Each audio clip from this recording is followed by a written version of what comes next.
attention now to love. I know how you feel. Sig'maymiz Daniel.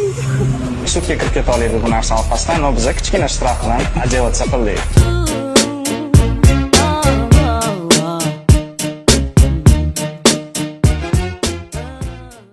2025-yil 1-may sanasida u tuning atelyemiz ochilgan. U tuning atelyemizga mana shu mashinaning egasi, BMW bor-ku, M4 Gaini urib ketgan Gai. O'sha mashinaning egasi ular bizani o'sha Uzbelas Performance tuning atelyemizga hamkorlik bilan kirishgan. O'zlari shu voyaga yetmagan bola va adalari. O'g'lim voyaga yetgan sari mana shu biznesda qatnashishni men xohlayman deganlar va biz kelishganmiz. Tuningni ular to'lov qilishgan.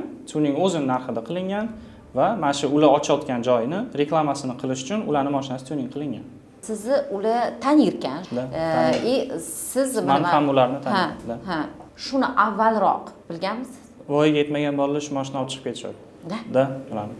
Lekin o'z tarafingizdan mana qanaqadir ogohlantirib ham qo'ymagansiz. Shu narsa ma'muriy javobgarlikka yoki jinoiy javobgarlikka olib kelishini bilarmidingiz? Biz dokument mashinani haydab yurishmi? Da. Hamma biladi chunki da. Ular tuning atelyegacha shu mashinani haydab kelishardi, to'g'rimi? Yo'lda. Da, lekin men Gai xodim emasman-da, ulardan nimadir dokumentini olib qo'yish. Birinchi tanishganimda o'zi bu narsa yomon deb aytganman. Mashina olib ketayotganda har doim men bermaganman mashinani. Bersam da, aytmaganman. Sizni tanlovingiz ko'proq bo'ptiki, men ishimni qildim, men o'zimni pulimni oldim, u yog'i o'zi biladi nima qilishi, o'zini ota-onasi bor degandek. Shunaqa qarash qildingizmi? Yo'q, hozir javoblarim juda ham har xil. Yer bilan osmonni teng. Chunki men bu yerda bir kunim o'tdi. Men bu hayotimda birinchi marta bunaqa narsadan o'tishim. Mana yoningizda o'tiribman, men uchun juda ham katta dars bo'ldi birinchi kunning o'zida. Meni gaplarim уже boshqacha hech qachon unaqa chiqmaydi. Men bilamanki, что hamma действияning jazosi bor, hamma gapning jazosi bor, shuning uchun. Вы вообще себя соучастником ощущаете? Вот mana shu narsalarni vaqtida ogohlantirganda yoki shunchaki og'zimdan chiqqanda mana men shu narsa bo'lmasligi ham mumkin. Sizdan shu xayol, mana shu fikr o'tyaptimi xayolingizdan? Mashinalarni tez yurib beradigan qilib berishimdanmi-da. Mashinalarni tez yurib berishni qilib berganim uchun-da. Bu narsaga aloqam bor. Aloqangiz bor shu. Da, mashinasini tez yurish hozir tez yuradigan bo'lib qolganligiga aloqam bor.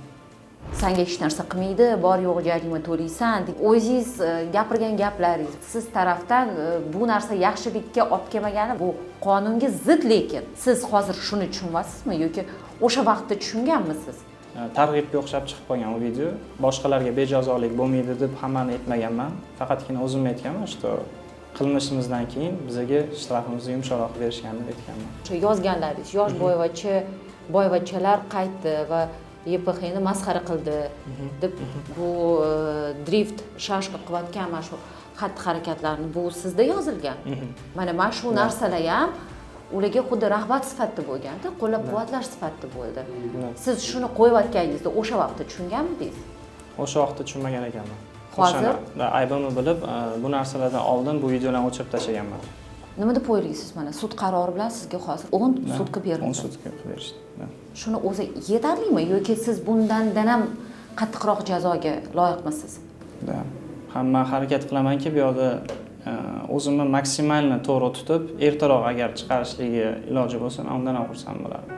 10 sutkada qamoq asosida bu yerga joylashtirilganman. Meni sizlarga bo'lgan posilim, targ'ibim, murojaatim, iltimos. Dokumentinglar yo'qmi, voyaga yetmaganmisizlar? Iltimos, mashinada chiqmanglar. Mashinada tez yurmanglar. Chunki o'sha Gaini o'rnida bizani adalarimiz bo'lishi mumkin edi. Iltimos. Bundan tashqari, mana shunaqa kechqurungi drift, gonka, nima deydi? Shu narsa sharoit qilinmagan joylarda boshlangan insonlarga ham meni pasilim bu narsani to'xtatish kerak. Birinchi o'chirda shu rahmatli bo'lib ketgan Gai xodimining oilasidan uzr so'ramoqchiman. Xalqdan ham men uzr so'ramoqchiman va bu narsa hech qachon qaytarilmasligiga so'z beraman.